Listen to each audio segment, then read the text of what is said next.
심리적 허기를 채우는 처방법.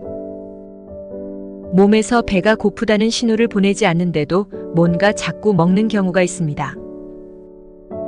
이것은 영양 섭취가 잘못되어서도 아니고 무절제하거나 전문 지식이 없어서도 아니며 음식을 먹는 즐거움에 중독되어서도 아니고 우리의 감정 때문이라고 합니다. 이때 음식은 심리적 표현 수단인 셈입니다. 이른바 심리적 허기입니다. 일중독 유형. 낮이든 밤이든 일을 하지 않으면 왠지 불안해져서 긴장을 늦추지 못하는 이 유형은 하루도 빠짐없이 야근하면서도 일에서 벗어나지를 못합니다. 이때 심리적 허기의 원인은 바로 불안감입니다.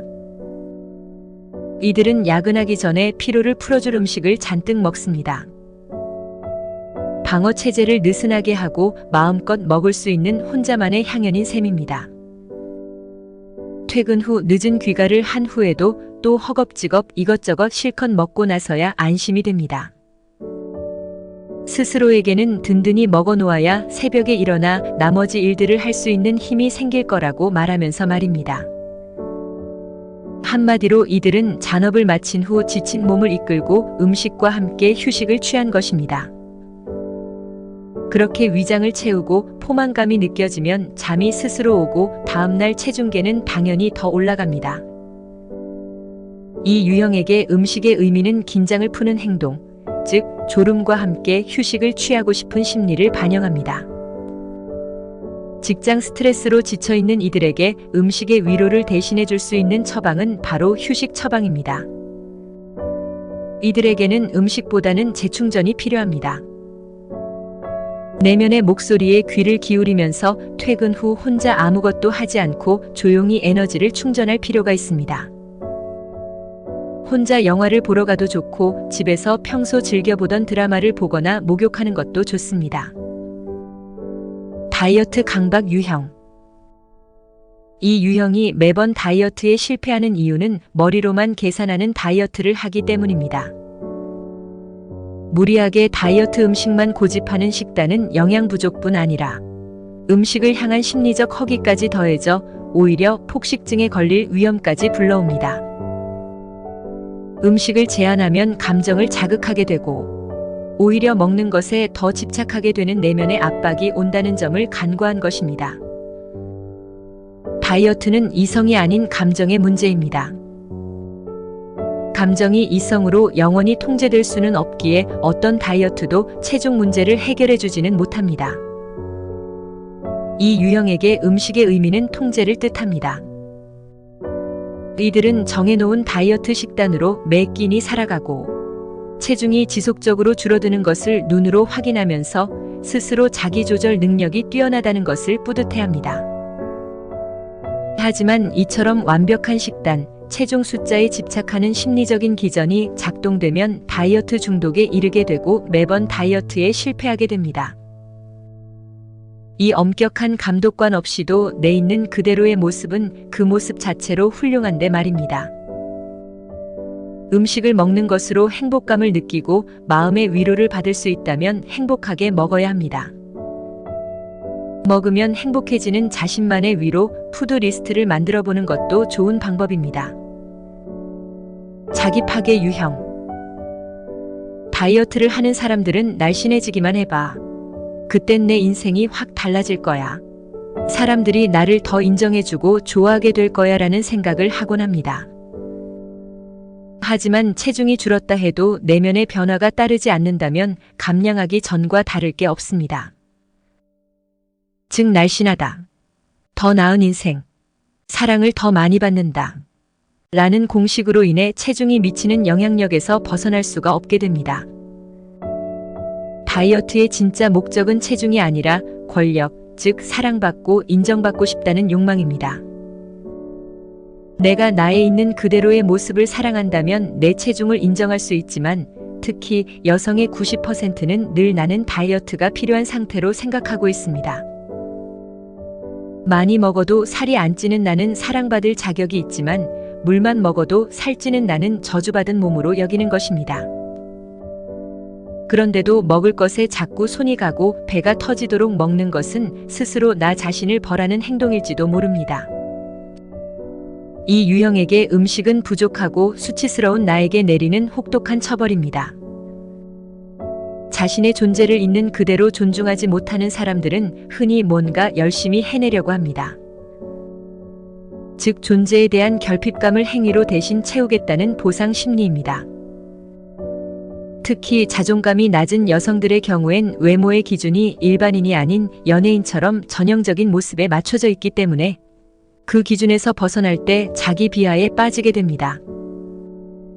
이들에게 중요한 것은 먼저 자아 존중감을 회복하는 것입니다. 이를 위해서는 인지행동 치료, 즉 생각을 먼저 바꿔 행동을 변화시키는 치료가 필요합니다. 자기 자신을 자유롭게 풀어주어야 합니다. 하루에 한 가지씩 오늘 내가 한 일 중에서 나 자신을 칭찬할 만한 일을 찾아보는 것도 좋은 방법입니다. 칭찬받아 마땅한 거리를 발견했다면 그에 합당한 선물을 해보는 것입니다.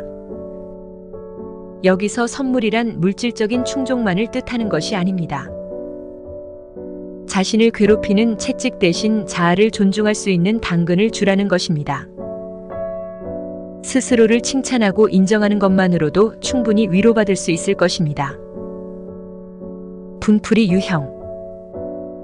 배가 고프지 않은데 먹으려는 충동이 생기는 것은 내가 지금 힘들어 죽겠으니 나에게 관심을 좀 가져달라는 외침입니다. 폭식을 하는 사람들에게 먹을 것은 화풀이 용도입니다. 자기 몸과 마음을 괴롭히는 가장 손쉬운 방법으로 화가 자신의 내면으로 향한 결과입니다. 위가 찢어지는 아픔이 느껴지도록 몇 인분의 음식을 해치우고 나면 나를 충분히 괴롭혔으니 용서를 받은 느낌이 듭니다. 의존성이 크고 자존감이 낮은 이들은 자신의 폭식이 스스로를 향한 분노라는 것을 깨달아야만 폭식을 멈출 수 있습니다. 자신과 타인의 영역을 명확하게 구분하고 원치 않는 일에는 노라고 당당하게 말할 수 있어야 분노를 줄일 수 있으며 내면의 강화를 통해 스스로 독립된 성인으로 변화시켜야 합니다. 이 유형에게 음식의 의미는 완벽한 나를 뜻합니다.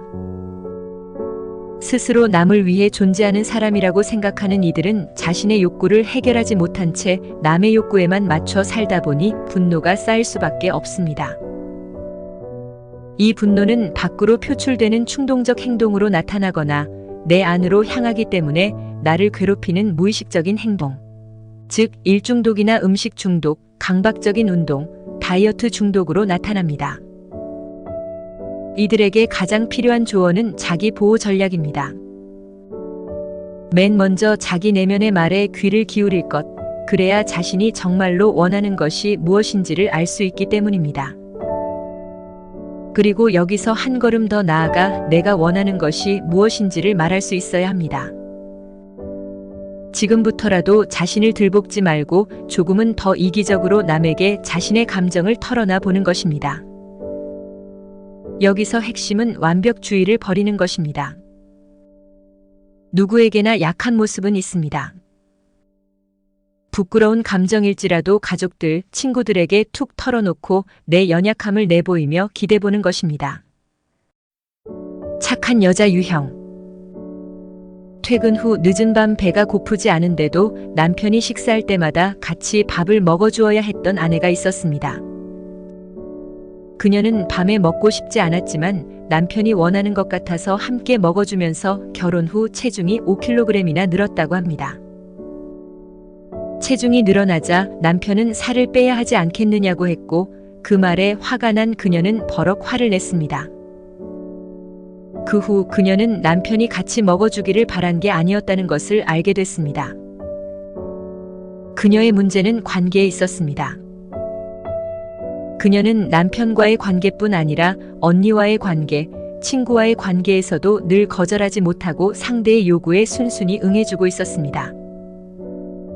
친구들과 만나면 배가 고프지 않아도 많이 시켜 먹었습니다. 그래야 친구들이 좋아하는 것 같아서였습니다. 우리 주변에는 이처럼 남의 요구에는 민감하지만 자신의 요구는 돌보지 않아서 욕구불만을 갖게 된 이른바 착한 여자들이 많습니다. 이들의 특징은 자신을 진정으로 사랑하는 법을 모른다는 것입니다. 이 유형의 핵심 심리는 지나친 책임감입니다. 이들에게 필요한 일은 착한 게 지나칠 때 어떤 일이 생기는지 살펴보는 것입니다. 사실 이들에게 돌아오는 보상은 내가 누군가에게 꼭 필요한 사람이 되었다는 만족감입니다. 하지만 누군가를 배려하는 행동이 지나칠 때, 즉 다른 사람이 원하지 않는데도 그 일을 대신 해주면서 혼자만 힘들어지는 상황에 부닥치게 되는 경우는 비일비재합니다. 이들에게는 자기 주장 연습이 가장 시급합니다.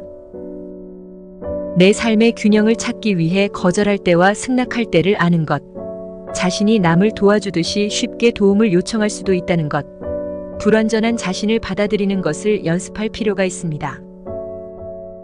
자기 삶이 엉망이 되면서까지 다른 사람들을 도와주는 것은 결코 올바른 삶이 아닙니다.